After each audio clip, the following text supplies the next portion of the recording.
Chen, Yeah. it's always a pleasure to be in your gallery. Always there seems to be something new and exciting. And despite the fact that you are really quite busy working and writing and always conceiving something more exciting, this is very, very impressive. But in trying to reflect on your work and what I know about you, it would seem that you are really more than an artist. You are also an educator and a scholar.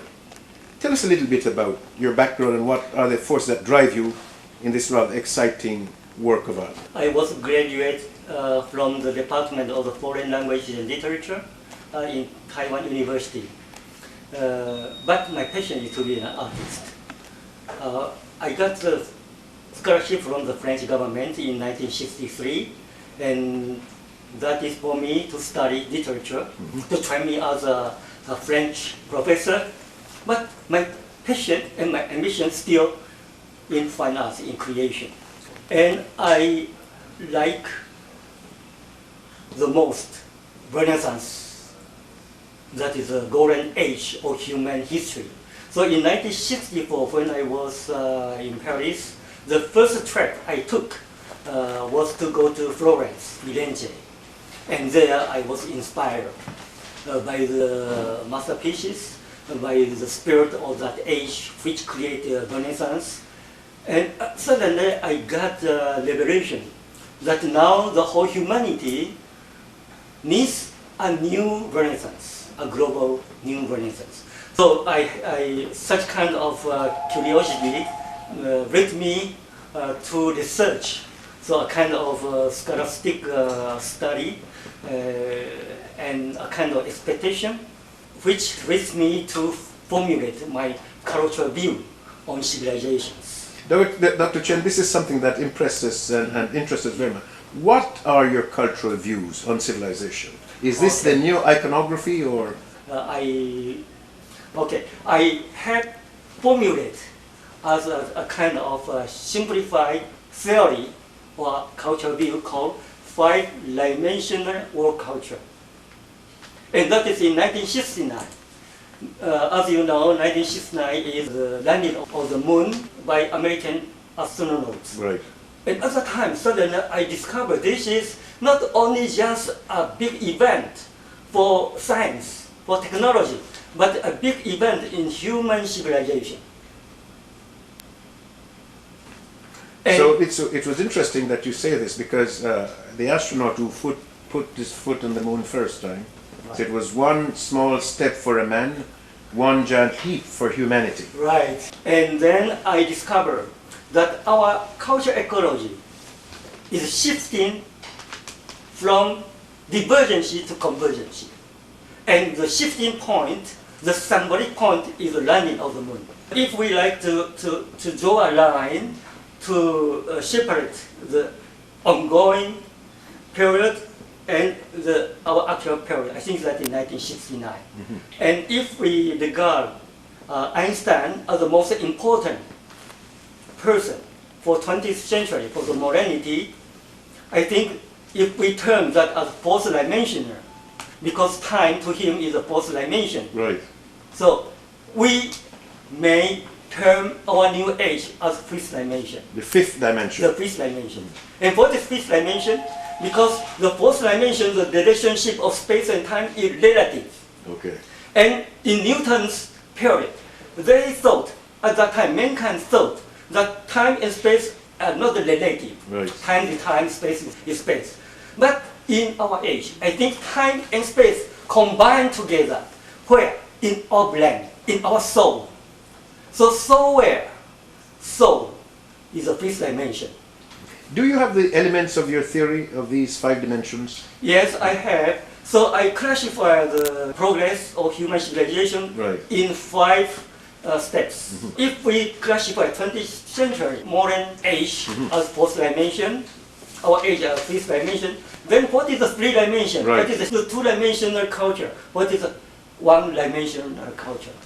I think we human beings are animals, a part of all the animals. But when we know how to use the tool and we invent science, characters, for our abstract thinking, then we separate from the animal. Right. And such kind of separation of our civilization, that's one The first dimension of dimension. culture. Right.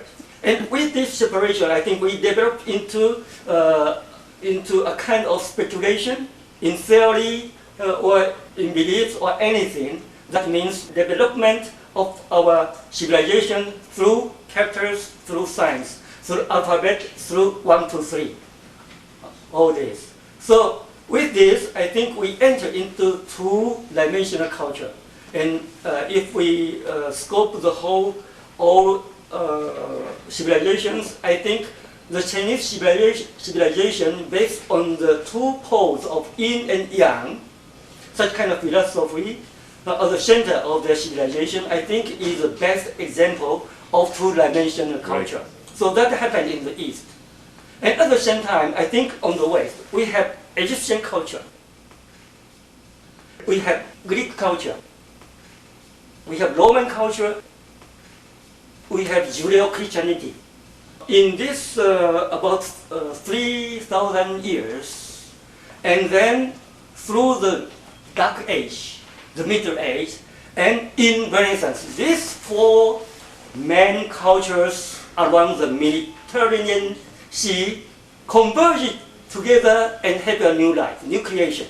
And that is the Italian Renaissance, which became the base of Western culture. And the three-dimensional, because they have God, man, and machine. Okay. As Trinity. So that's three-dimensional.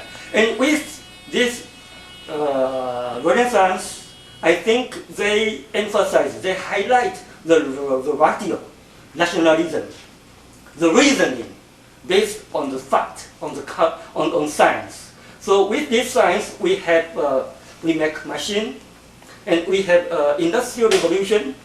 Then we have exploration through the whole world, and then we have capitalism, and we have the World War till 20th century. And with 20th century, I think because of Einstein, we have nuclear bomb. We enter into nuclear age, and that's a fourth-dimensional age. And that is this age of divergence. Because if you can divide atom, we have nuclear weapon. The division in extreme. So science was almost a symbol. It's a symbol of the divergence.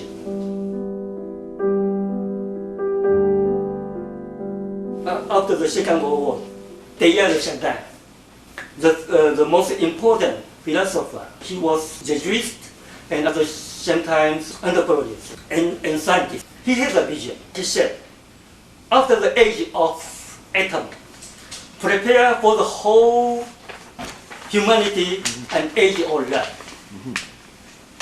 So I think in the first dimension, this age of convergence, an age of love, age of oneness. Because if you look at the Earth, our planet, from the moon or from the space, we are one. We are not divided. So such kind of photos taken from the space, I think just impact, give us an impact that we are one. And our Earth is so fragile, but so beautiful. So we have the consciousness of environment. We have to protect our environment. We share this small, fragile, beautiful Earth.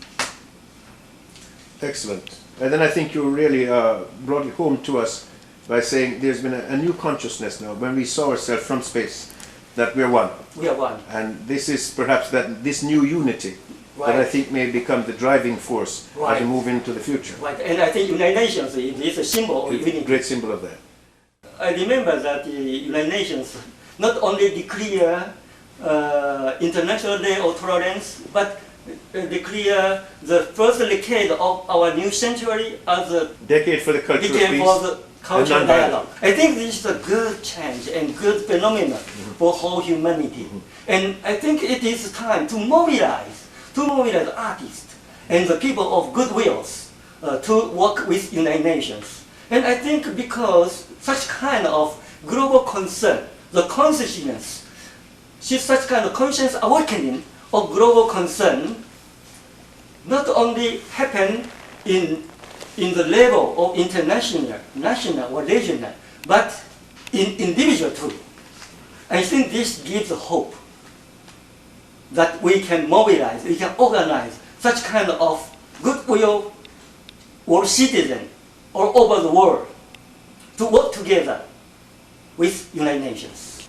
The United Nations, as you know, is pushing very, very hard Right. to promote the concepts of tolerance, to encourage cooperation, Right. to encourage a respect for diversity. Right. Is there a place for the artist in helping us move this agenda forward? I think if we have opportunity, I think it is urgent. I think such kind of change in attitude of the United Nations encourage every chapter, every sector, every individual to involve in this campaign for peace, for tolerance, and for love, through everything, especially through art. Because art is heart-pouring. Art is a passion.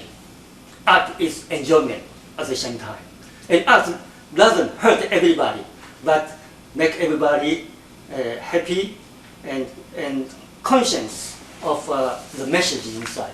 In other words, you're saying that heart does not hurt, it heals. It heals. And let me ask you this. The United Nations is, as declared as you know, the decade for culture of peace and non-violence.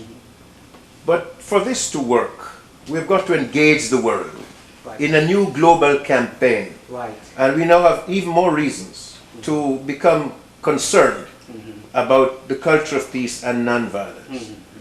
I would like to propose to you that as an artist, you join us in a new global tour, a new global campaign of art in the service of No peace. problem. I'm willing to cooperate with you under your guidance.